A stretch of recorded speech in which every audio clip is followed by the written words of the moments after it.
aleluia. O Senhor esteja convosco. Proclamação do Evangelho de nosso Senhor Jesus Cristo, segundo Lucas. Glória a vós, Senhor.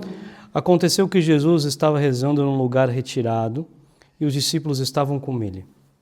Então Jesus perguntou-lhes: quem diz o povo que eu sou? Eles responderam: uns dizem que és João Batista, outros que és Elias, mas outros acham que és algum dos antigos profetas que ressuscitou. Mas Jesus perguntou: e vós, quem dizeis que eu sou? O Cristo de Deus. Mas Jesus proibiu-lhes severamente que contassem isso a alguém e acrescentou: o Filho do Homem deve sofrer muito, ser rejeitado pelos anciãos, pelos sumos sacerdotes e doutores da lei, deve ser morto e ressuscitar no terceiro dia. Palavra da salvação. Glória a vós, Senhor. Santo anjo do Senhor, meu zeloso guardador, se a ti me confiou a piedade divina, sempre me rege, me guarde, me governe, me ilumine. Amém.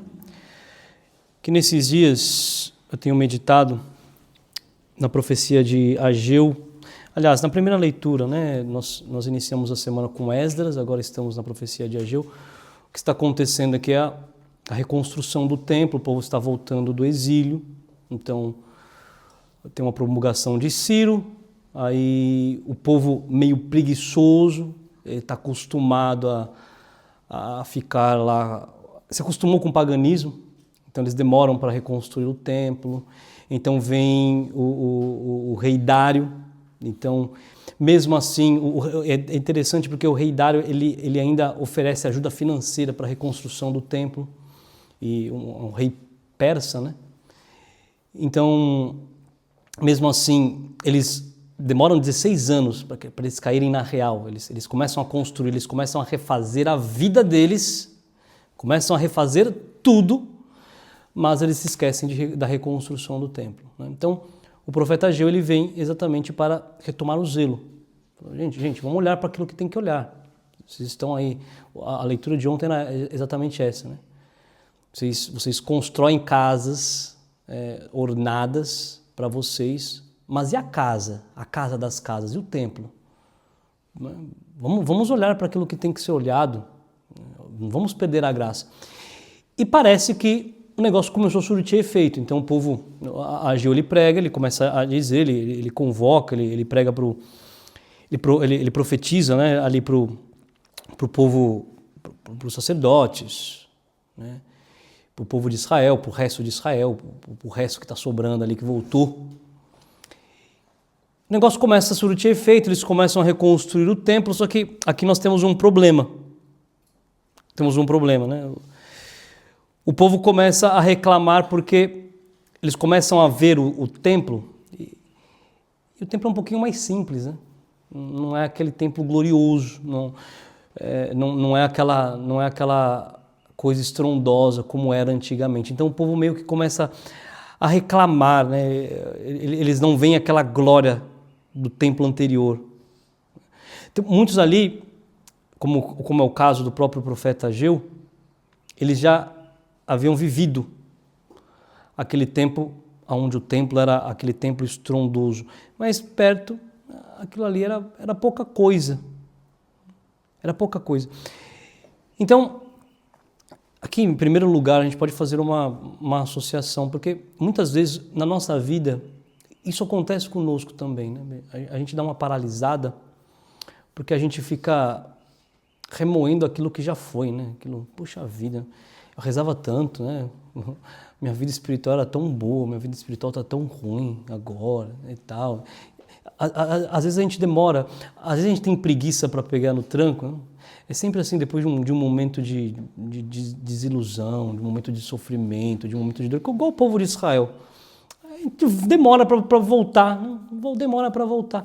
Aí quando volta, aquele marasmo, aquela coisa, e aquela demora de Deus, eu rezava tanto, eu rezava tão bem, eu já vivi tempos tão bons, aquela pessoa saudosista, né? Isso costuma acontecer muito, aquele saudosismo nosso, e nós precisamos arrancar isso de nós, né?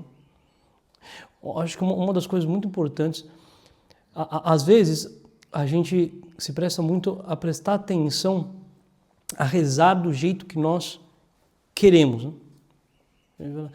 Uma vez eu perguntei para uma moça, e aí, você está rezando? Ah, padre, eu não estou rezando do jeito que eu quero, né? Mas eu estou rezando. Né? E às vezes a gente, mesmo que a gente não expresse, mas às vezes a gente tem essa intenção de rezar do jeito que eu quero, né? De meio que programar a minha oração, como se a oração realmente fosse um trabalho, como se a oração fosse uma obrigação, aquela coisa, né? Puxa vida, eu não rezei hoje ainda, hein? Eu tenho que rezar logo. Nossa, meu Deus, se eu não rezar, eu não vou ficar bem se eu não rezar hoje, sabe?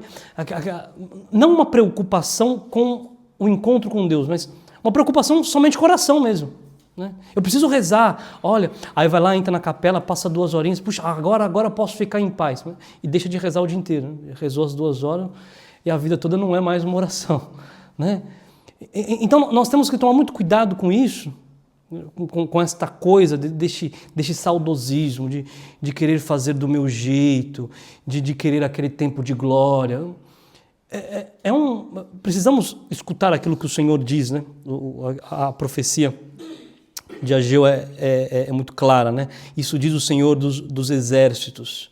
Ainda um momento e eu hei de mover o céu e a terra, o mar e a terra firme, sacudirei todos os povos, começarão a chegar tesouros de todas as nações, hei de encher de esplendor esta casa. Pertence-me a prata, pertence-me o ouro, o esplendor desta nova casa será maior do que a da primeira, diz o Senhor dos Exércitos, e neste lugar estabelecerei a paz, diz o Senhor dos Exércitos. Ou seja, a minha preocupação não deve ser o modo como eu faço, né? Minha preocupação deve ser, eu preciso somente encontrar o Senhor, né? Às vezes a gente se preocupa muito com o modo, e agora e tal. É lógico, né? Tem que ter aquele preparo, mas nós temos que aprender essa docilidade de saber que o Senhor que vai encher a nossa casa de tesouros, né? Não sou eu que vou ficar adornando. E nós temos esta mania, né, de fazer uma oração um pouco programada. Às vezes nossa oração vai ficando um pouco viciada e vamos fazendo as coisas um pouco programadas e vamos levando as nossas intenções, e vamos levando as nossas coisas e ela sai daquilo que é a docilidade do Espírito, né? Ela perde aquela docilidade do Espírito. Então, nós temos que tomar muito cuidado com isso, para nós não nos perdermos. Porque senão a nossa entrega vai ser uma entrega meio automática, meio obrigatória. Eu já entreguei, né? Agora não preciso entregar mais. Não, eu preciso me entregar sempre. Senão, no momento que eu precisar fazer caridade, eu não vou fazer caridade. Por quê? Porque eu já rezei. No momento que eu precisar dar um pouco mais da minha vida, eu não vou conseguir dar a minha vida. Por quê? Porque eu já rezei. Nós temos que tomar muito cuidado com essa questão, este saudosismo dentro de nós. E de fato, deixar que o Senhor, Ele que vai nos ensinar a rezar. É pedir ao Senhor que nos ensine a rezar. É rezar para rezar, né? Senhor, me ensine a rezar. Preciso rezar para aprender a rezar. Preciso pedir ao Senhor. Porque muitas vezes nós não sabemos, ou às vezes nós caímos nessa coisa de ficar no automático mesmo, né? Enfim. E depois aqui também um comentário somente sobre o Evangelho de São Lucas, né? Aqui no mesmo contexto. São Lucas, ele diferente dos outros evangelistas, quando ele narra esse texto, ele ressalta muito a oração, né? Os outros dois, Marcos e Mateus, eles falam que Jesus estava em Cesareia de Filipe, que é um lugar pagão. Aqui Lucas ele fala que Jesus estava rezando num lugar retirado. E nesse contexto Jesus pergunta, rezando num lugar retirado, né? Nesse contexto, quem dizeis os homens que eu sou? Quem vocês dizem que eu sou? É exatamente aqui a questão da nossa oração, né? É nesse lugar retirado mesmo, né? É aprender a se retirar com o Senhor, para que a nossa oração não caia nessa coisa mecânica, para que a nossa oração saia dessa coisa de obrigação.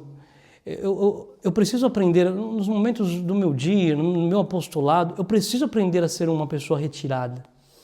Eu preciso ser uma pessoa contemplativa ali, ter uma contemplação. Nos momentos da minha vida, eu preciso ter esse momento retirado, não tem como, eu preciso, porque senão eu não vou conseguir entender quem é o Senhor.